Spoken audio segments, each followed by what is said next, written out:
Hey BookTube, this is my October wrap-up of sci-fi, paranormal, post-apocalyptic, all that kind of stuff.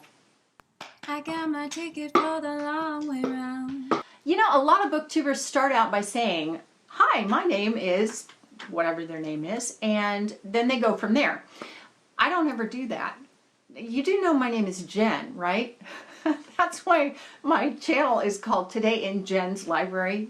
Jen, yeah. I guess I thought that was assumed, but if you didn't know, that is my name. So anyway, I wanted to wrap up all of the non-romance stuff that I read in October, and there was quite a bit of it. Okay, I'm going to begin with the ones that I like the least and work to the ones that I like the best. And we're only going between 3 and 5 stars here, which I am so happy about because that's average to amazing. So you got to be thankful when a month is full of that kind of reading.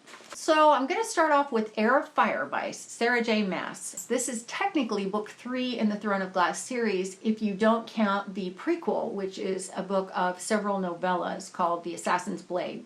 So if you count that as book 1, this is book 4, but if you don't, it's book 3.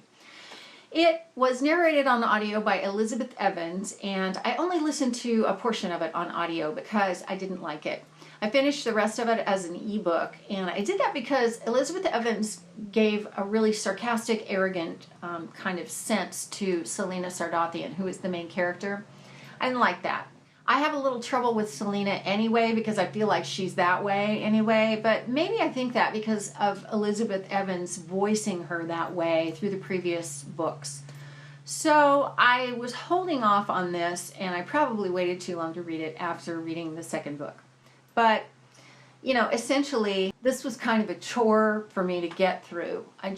It was slow and it was tedious. And then I met Rowan, who is a new character. He is part of the Fae, and I liked him a lot. And things picked up from there. So I'm glad I stuck with it. And it had a great ending. So I gave it 3 stars, but I don't know that I'll keep going with Queen of Shadows. Actually, I picked up Queen of Shadows at the bookstore the other day when I was in there, and I kind of read it, flipped through it, got to the end, read the ending, and now I feel like, okay, well, now I don't have to read it because I've, you know, got the gist of what's happening. So I'll probably skip that one, but, and then just go on to book 5, I guess it would be after that. Anyway, 3 stars. Breathe by Sara Crossan. This is book 1 in the Breathe series. I read this book because I had it, and you can't get it on audio here in the US. I think you can in the UK. This is your typical YA dystopian. You know, there's a problem with being outside the dome because the air is, you can't breathe it. And so, yeah, it's all about some characters who escape the dome, and then they find out there's a rebel group on the outside of the dome who say that the people inside the dome are hogging all the air and controlling the people, and, you know, whatever. I don't know. It was okay. It wasn't fabulous. There is a main character that I did like. She's a very sensible girl, and she's in love with this boy, and he has no idea. And that was kind of sweet. But I didn't like any of the other characters, and the plot was passable for I don't know. It's been done. It's been done. And, you know, it's a good book. I mean, I don't think that it's a bad book. It's an average book. It's the typical thing. So I gave it 3 stars. Idols, which is book 2 in the Icons duology by Margaret Stohl. This was narrated on audio by Therese Plummer, and I loved the narration. I really did. I think she's such a talented narrator, and I had no complaints. I think she just enhanced the story and did all the right things, and I really enjoyed it. I think she probably made the story better than it would have been otherwise. Had I read this in print, I don't think I would have had nearly the high opinion that I have of it. This was kind of light on character development. It went an interesting direction, picking up from Icons, and I didn't expect it to go the way it did, but I was very pleased that it did because it was a good story. The ending got kind of convoluted. It was a little bit all over the place, and so then there was this epilogue that was completely out of context with the rest of the story, so I didn't really care for that. It was a good ending to the duology, and I would say that probably it was just a hair better than Icons. But I wasn't thrilled with Icons. I thought it was a good story. It was a good book. I'd recommend it. This sequel was very philosophical. It asked a lot of questions about existence and your place in the universe and that kind of thing. So, yeah, it was okay. And like I say, I gave it 3 stars. In a Handful of Dust, this is book 2 in the Not a Drop to Drink duology by Mindy McGinnis. And this was narrated on audio by Allyson Ryan. I was not overly thrilled with the narration. I don't know. It just didn't wow me. It wasn't bad by any stretch of the imagination. It was okay, but it wasn't fantastic. I think it was appropriate for the story. Now, this is a very stark, bleak, kind of a dark story involving a trip across the United States, but it's a post-apocalyptic United States. And the main character in the first book, Lynn, has now gotten older, and was a little girl in the first book, and her name was Lucy. And so Lucy is now the main character. And Lucy is not as rough around the edges and non-emotional as Lynn is. So there was a fair amount of character development going on there. There's one character that appears that I loved, and then he vanished. And I thought, wait a minute, bring him back. I like him. This was very well written. It was a story well told. I just don't think I loved the story. I think it was a very good ending to the duology. She could have taken this story all, a myriad of ways. So this was a good way, and it was okay. I gave it 3 stars. Fuzzy Nation, this is by John Scalzi, and it is a retelling of Little Fuzzy by H. Beam Piper. If this is John Scalzi, I want more. I really liked this story. And this was narrated on audio by Wil Wheaton, who, oh my gosh, talk about fantastic narration. Can I rave enough about this guy? He's so good. Everything he does, I end up loving because of him. He's one of those narrators that doesn't really distinguish between the voices, really like a lot of narrators will do, but you always know who's talking, and he's always able to just interject the right amount of sarcasm or hilarity or seriousness into the situation. So you're laughing your head off, or you're going, oh my gosh, or you're going, what happened? So of course he made this book all the better. This has to do with a man who is a miner, kind of. He is the guy they send out ahead of time, and he investigates and tries to find these deposits of this mineral that they're looking for. And so you've got this big mining corporation who's maybe going to pay him as a freelancer, and he runs across these creatures, and he's not sure if they're animals or if they're sentient. They're native to the planet. So it's the story of figuring that out. And whether or not they are is going to have a huge bearing on whether or not this mining corporation can actually mine the stuff that's in the planet. So there's a lot of courtroom drama and stuff, but it all ends up being very, very funny. And plot twists. Oh my gosh. Every time you turned around, there was something happening that you went, what? Oh my gosh. So thoroughly enjoyed this. It was such a pleasure to read, and I gave it 4 stars. And I highly recommend it. Ice Like Fire, this is book 2 in the Snow Like Ashes trilogy by Sara Raasch. This was narrated from 2 points of view by Kate Rudd and Nick Podehl. Yeah, I don't think I even need to say anything about how absolutely amazing the narration was, because it's Nick Podehl and Kate Rudd. So, you all know that I rave about these 2 narrators all the time, so I won't go on and on and on, except to say it's a foregone conclusion that they are incredible. Okay, this book I thought suffered from middle book syndrome. There was a fair amount of stuff going on, but I looked back on my review on Goodreads, and I wrote, angsty Mira needs to get over herself, and she does in the end. There is a wonderful triangular romance, and there's a great setup for the 3rd book. I think that the romance was a very slow developing thing, which was thoroughly enjoyable in the context of what is happening. I think the 3rd book is going to be amazing, and I think this was a good setup to that. And although I say middle book syndrome, I think it was a necessary book in order to bridge the gap between the 1st and the 3rd books. So that said, I gave it 4 stars. Nightbird by Alice Hoffman. I picked this up because Jenna Lamia narrated it, and I like Alice Hoffman a lot. I've read one other book by her. It was called Blackbird House. And this is a middle grade book, actually, and it is the story of a boy with wings and his sister Twig, and how she breaks the ancient curse that has given him these wings. It's a beautiful story, beautiful little story. It takes place in a little New England town, and I loved it. I really did, and it would put me to sleep at night. So it took me a long time to read it because I would have to go back, like I always do, and back up from when I fell asleep. But it was a wonderful little story, so I highly recommend it.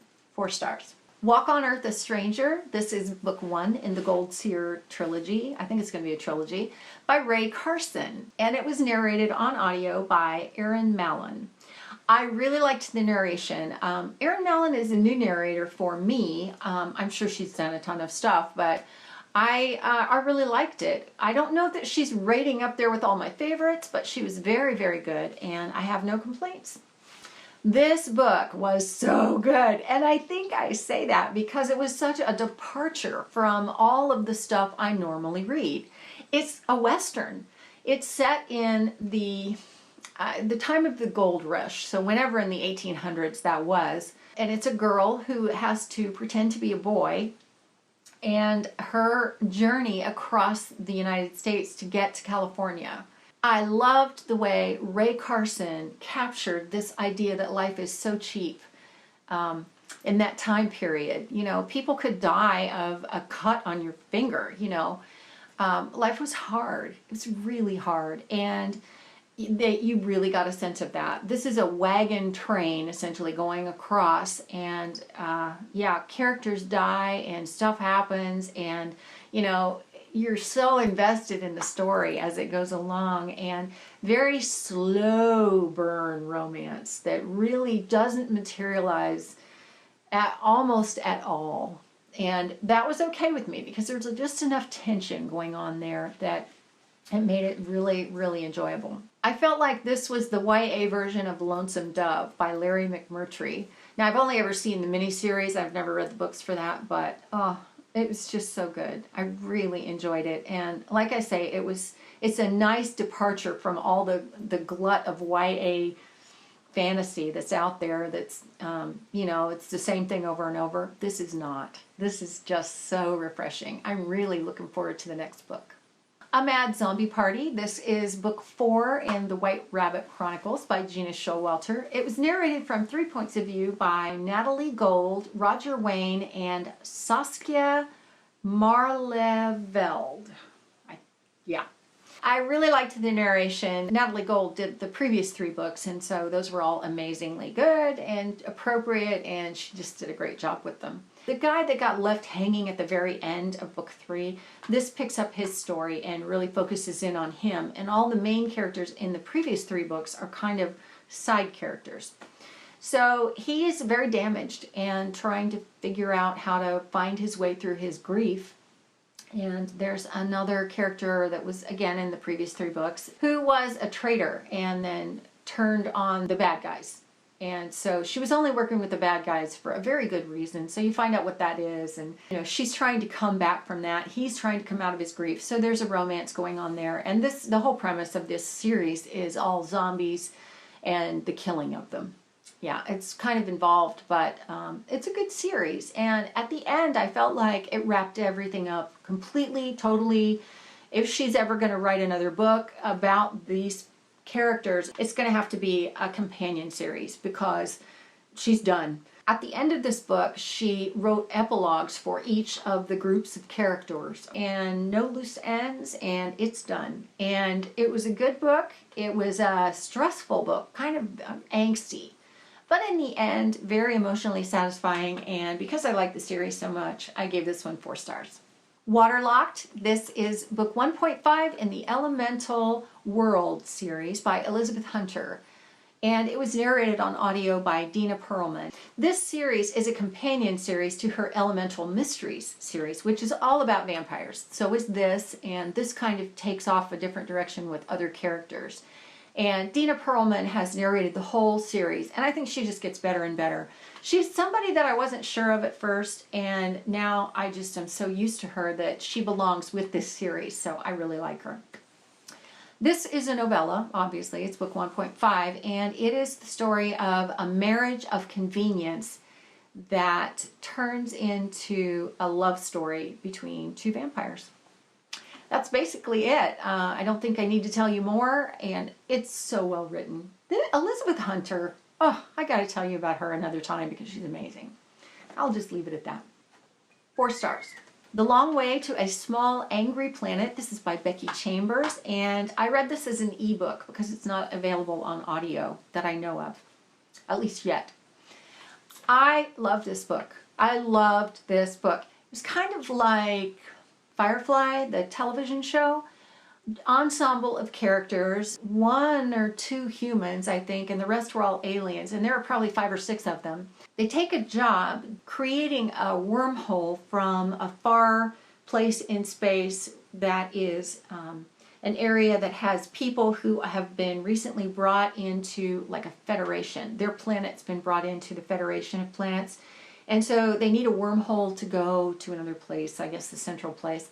I don't know, but that's what the ship does. It creates wormholes.